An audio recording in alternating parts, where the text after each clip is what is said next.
Welcome back to our channel. So ఇవాళ ఏంటంటే ఒక సాంగ్ ఉంటుందన్నమాట. సాంగ్ని మేము మా సిస్టర్స్ వల్ల ఫ్రస్ట్రేట్ అయ్యాము.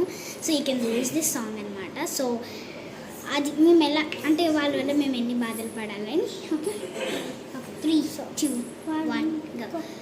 సో ద సాంగ్ ఈజ్ నేనెలియనా బాగుంది కన్నా అంటూనే ముద్దాడు